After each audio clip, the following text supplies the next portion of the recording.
In 1947, there was the dedication of a U.S. military cemetery in Italy. The featured speaker was General Lucian Truscott. When he took the podium, he turned his back on the big shots who were assembled there for this thing and faced the 20,000 graves that were behind him.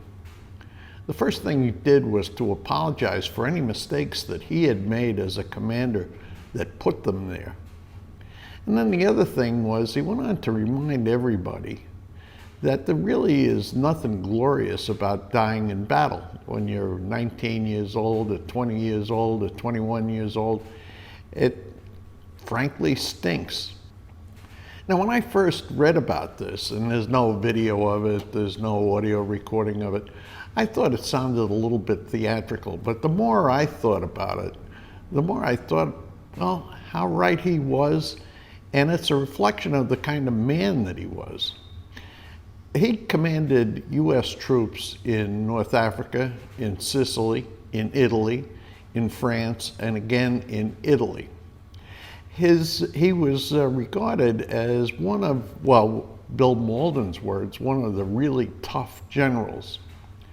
He emphasized speed, decisiveness, aggressiveness, and what he did, he wasn't up in the councils of war where the big shots were planning strategy and dealing with allied politics and things like that.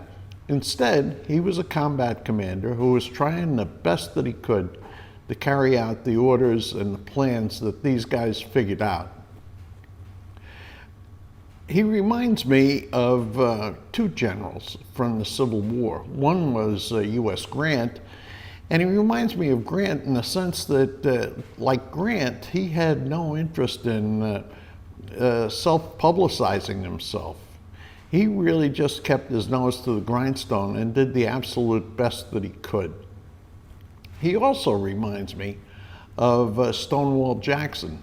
And in fact, he admired Stonewall Jackson and tried to bring his troops up to the level of speed and action that Stonewall Jackson got his foot cavalry to reach in the Civil War. Now, I'm in no position to assess generals.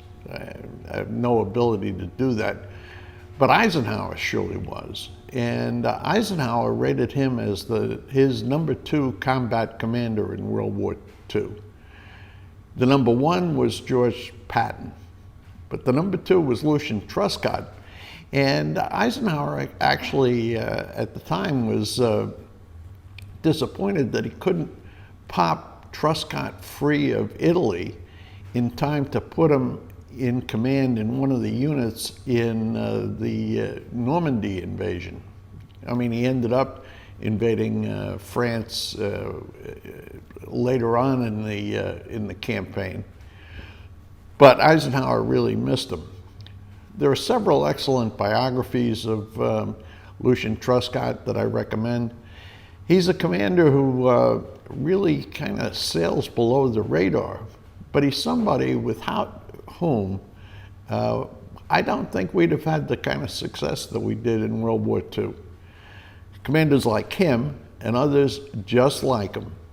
So I recommend that you take a look at Lucian Truscott. I think you'll find, like me, that you come to admire this guy.